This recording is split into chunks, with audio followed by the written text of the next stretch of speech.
Euzu billahi mineşşeytanirracim. Bismillahirrahmanirrahim. Elhamdülillah ve salatu ve selamu ala Resulillah.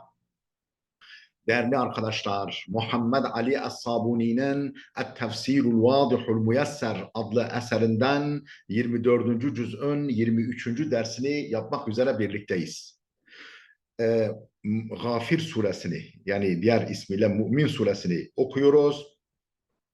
Efendim kaçıncı ayetteyiz? 12. ayetteyiz. Konu neydi? Bağlam neydi? Efendim cehennemliklere seslenileceği, cehenneme atıldıklarında onlara seslenileceği, efendim işte bu duruma niye düştüklerinin kendilerine, yüzlerine karşı söyleneceği ve onların da bunun karşısında Rabbimiz sen bizi iki defa öldürdün, ölüme mazhar ettin, iki defa dirilttin. Biz suçlarımızı, günahlarımızı itiraf ediyoruz. Artık buradan çıkmak için bize bir yol var mı? Ne olur? Bir yol var mı bizim için? E, deniyordu. İşte 12. ayette ise şöyle buyruluyor mealen: "Zalikum bi ennehu iza du'iyallahu vahdehu kafartum ve in yushrak bihi tu'minu fel hukmu lillahil aliyyil kebir." Zalikum, bunun sebebi, bu duruma düşmenizin sebebi bi ennehu iza du'iyallahu vahdehu, sadece Allah'a dua edildiğinde, sadece Allah'a çağrıldığında, Allah'a e, ibadet edildiğinde sadece Allah'a kefertum. Siz bunu inkar ediyordunuz. Allah'ı inkar ediyordunuz. Bu daveti reddediyordunuz. Ve in yuşrak bihi, Allah'a şirk koşulduğunda ise tu'minu, iman ediyordunuz. Allah'a şirke iman ediyordunuz, inanıyordunuz ama Allah'a tek Allah'a kulluğu inkar ediyordunuz. Fel hukmu lillahil aliyyil kebir. Bugün hüküm o yüce ve büyük olan Allah'ındır. Hüküm, karar onun kararıdır. Hüküm onun hükmüdür.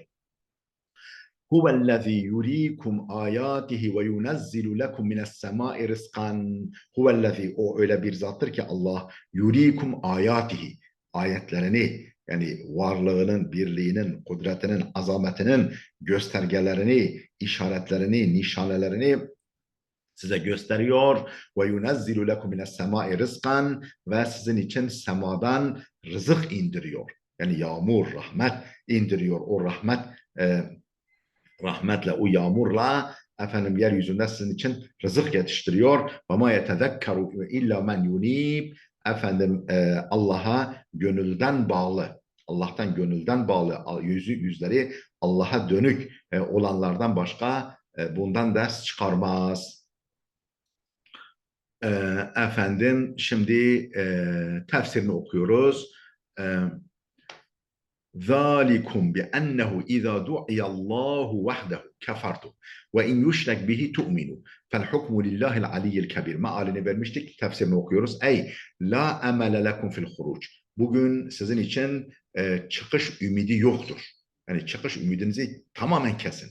La emele, yani ümidi yoktur lakum sizin için fil huruc. Çıkış için size ümit yoktur. Sizin ümidiniz yoktur. وَذَٰلِكَ الْعَذَابُ الَّذ۪ي تَلْقَوْنَهُ.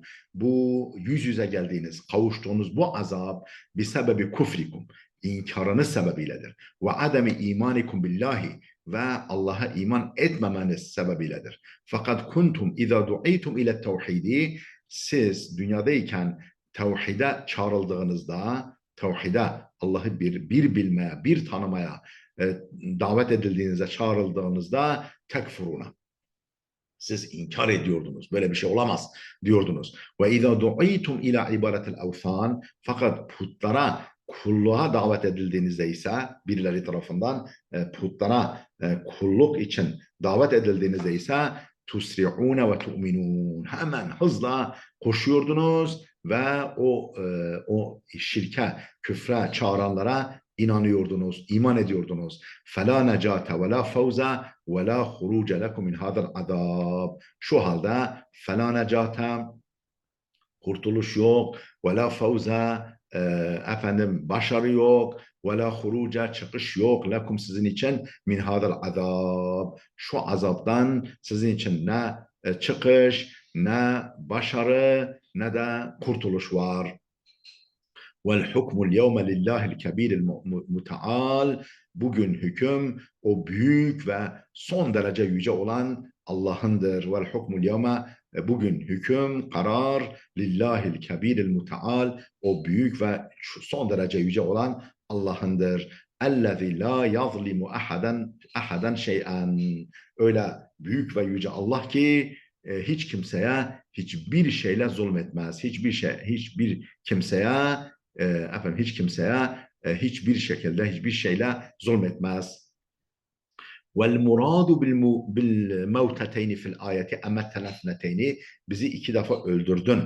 Emettene, bizi iki defa öldürdün ifadesindeki iki ölümden maksat el mevtetul ula hine kanu fil adam, daha anne rahmine düşmeden yokluk karanlıklarındayken üzerinde bulundukları ölüm, yani anne rahminden önce hepimiz elementler, havada, suda, toprakta neyse zerrelerimiz dağınıktı ve biz ölüydük.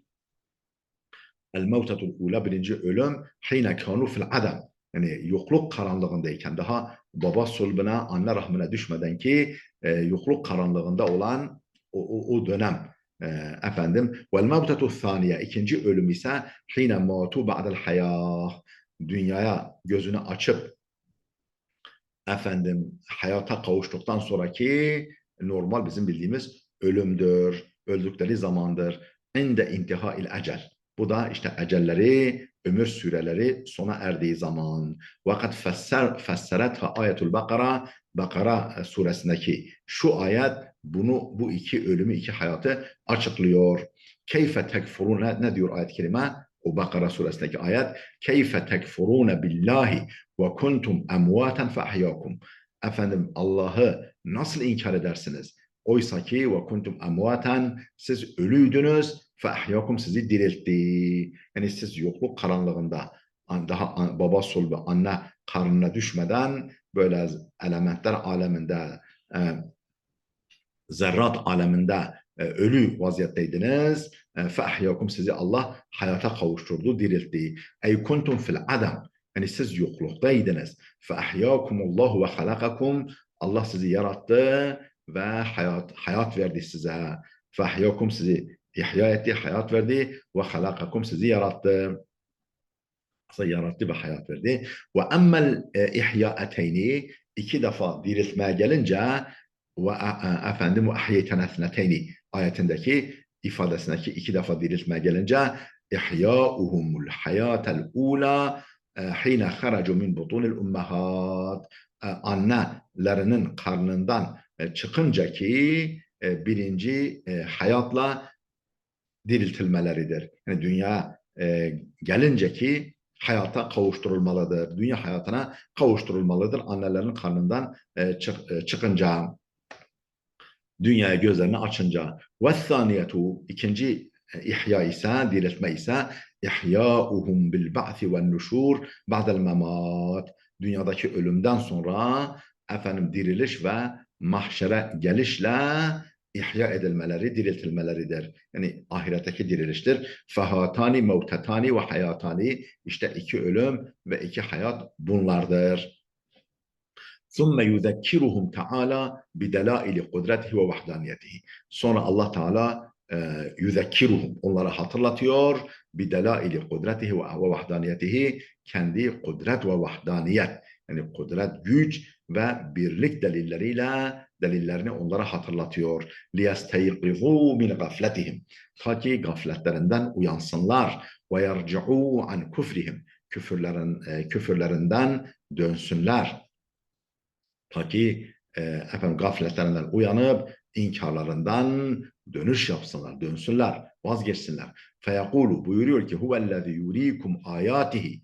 Allah öyle bir zattır ki, o öyle bir zattır ki yurikum ayatihi, size ayetlerini gösteriyor. Yurikum ayatihi, size ayetlerini gösteriyor, kudret delillerini gösteriyor. Ve yunezzilu lekum mines semai rizkan, ve sizin için semadan rızık indiriyor. Yani yağmur, rızkın vesileleri olan yağmuru indiriyor. وَمَا يَتَذَكَّرُ اِلَّا مَنْ يُنِيبُ. Allah'a gönülden bağlı olanlardan başkası ders almaz, ibret almaz bundan. Ey huve Teala, yani o Allah Teala yurikum delaile kudretihi ve vahdaniyetihi, efendim size kudret ve vahdaniyet delillerini gösteriyor. Bima tuşahidunehu fi hadel kevni, bu kainatta görüp gözetlediklerinizle, bima tuşahidini gözlemledikleriniz, efendim müşahede ettiğiniz şeylerle fi hadel kevni, bu kainatta min revai'al halk vel ibda, harikulade yaratılış ve icat şekillerin, şu işte müşahede ettiğiniz, tanık olduğunuz, gözlemlediğiniz harikulade parlak, göz kamaştırıcı yaratma ve icat sahneleriyle, sahnelerinden gördüğünüz şeylerle Allah size kudret ve vahdaniyetinin delillerini gösteriyor. Nedir bu harikulade, göz kamaştırıcı, parlak yaratma ve icat sahneleri, efendim varlıklar nedir bunlar? Min şemsin ve kamerin ve leylin ve neharin, min şemsin güneş ve kamerin ay ve leylin ve neharin gece gündüz ve biharin ve enharin deryalar nehirler ve gayri zalike minel ayatin natikati bi azametihi ve celalihi, Allah'ın azamet ve celalini, hani büyüklük ve yüceliğini haykıran efendim bu ve benzeri ayetler, bu ve benzeri deliller, göstergeler, işaretler. Ve yunezzilu lekumul matara, size yağmuru yağdırıyor. Liyuhrice lekum bihi zer'a ve semara, liyuhrice lekum bihi, ta ki onun vasıtasıyla sizin için çıkarsın ezzer'a, ziraatleri, ekinleri ve semeri, meyveleri, ürünleri ortaya çıkarsın. وَمَا يَتَّعِذُ وَيَتَذَكَّرُ وَيَتَدَبَّرُ بِهَذِهِ الْآيَاتِ الْبَاهِرَةِ إِلَّا الْمُؤْمِنُ الْخَاضِعُ الْمُنِيبُ وَذُو الْقَلْبِ الْوَاعِي الْمُسْتَنِيرُ. وَمَا يَتَّعِذُ, öğüt almaz, وَيَتَذَكَّرُ, ders çıkarmaz, وَيَتَدَبَّرُ, iyice düşünmez. وَمَا يَتَّعِذُ, öğüt almaz, وَيَتَذَكَّرُ, ders ve ibret almaz, وَيَتَدَبَّرُ, inceden ince düşünmez.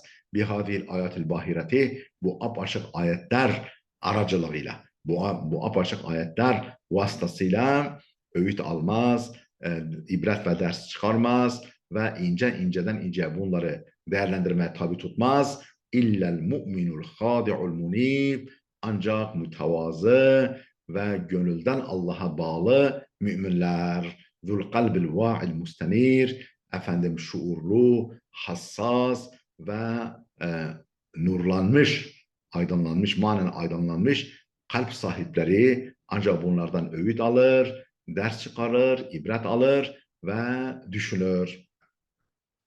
فَدْعُوا اللّٰهَ مُخْلَص۪ينَ لَهُ الدِّينَ وَلَوْ كَرِهَ الْكَافِرُونَ. Siz ey müminler, efendim dini Allah için halis tutarak, dini Allah için katışıksız, temiz, efendim tutarak, ihlaslı tutarak dini hayatınızı, dindarlığınızı Allah'a, efendim Allah'a dua edin, Allah'a kulluk edin, efendim Allah'a kulluk edin, Allah'a dua edin, efendim dinde samimi olarak dini hayatınızı halis, art niyetsiz tutarak, velev kerihel kafirun, kafirler hoşlanmasa bile. Ey u'budu eyyuhel mu'minun rabbakum, yani ey müminler, siz Rabbinize kulluk edin, ibadet edin, kulluk edin. Muhlisine lehul ibadete ve ta'ata, Allah'a yaptığınız, Allah için yaptığınız ibadet ve taatınızı halis tutun, ihlaslı tutun, samimi tutun. Efendim başka art niyetler karıştırmayın. Ve vahhiduhu, ve onu bir kabul edin. Allah'ı tek kabul edin. Hiçbir şey ona ortak koşmayın. وَلَوْ اِغْتَاظَ مِنْ ذَٰلِكَ اَعْدَاءُ اللّٰهِ الْكُفَّارِ. وَلَوْ اِغْتَاظَ مِنْ ذَٰلِكَ, bundan nefret de etseler, bundan öfkelenseler de اَعْدَاءُ kuffar, Allah'ın o kafir olan düşmanları, bundan hoşlanmasalar da, bundan nefret de etseler, siz böyle yapın.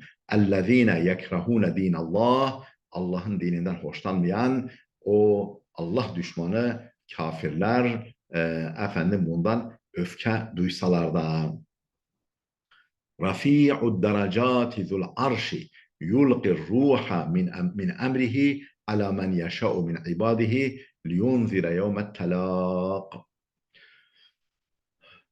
Efendim Rafi'ud derecati Allah Teala efendim kimdir? Dereceleri yüce olandır. Rafi'ud derecat dereceleri yüce, mertebesi âli olandır.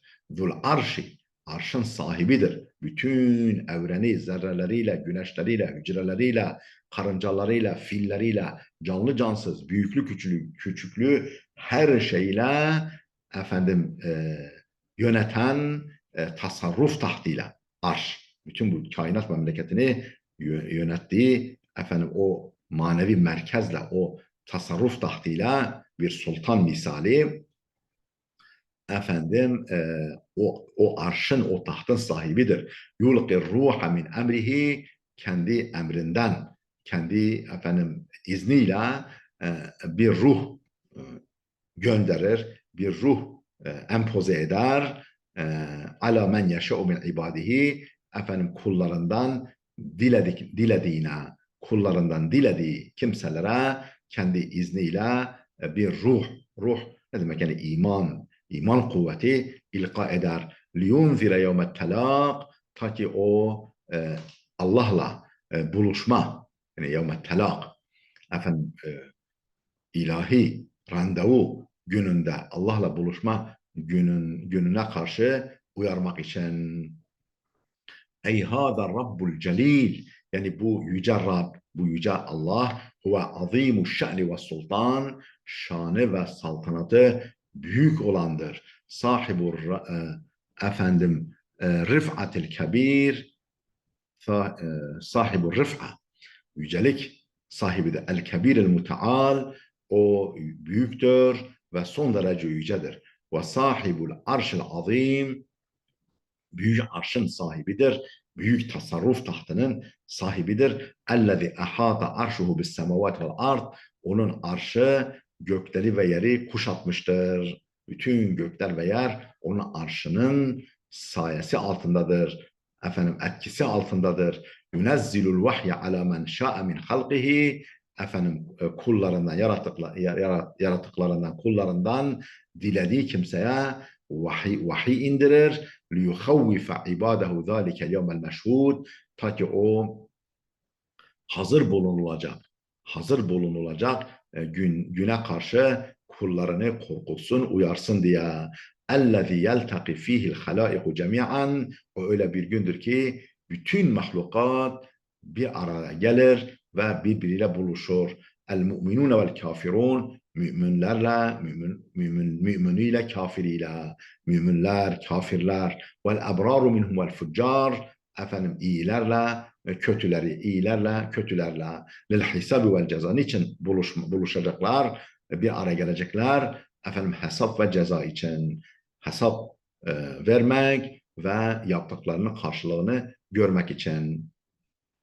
Ve innema summiyel vahyu ruhan neden yani vahya ruh dendi? Yulqir ruha min emrihi kendi izniyle bir ruh gönderir, bir ruh empoze eder, gönderir. Neden vahya ruh dendi?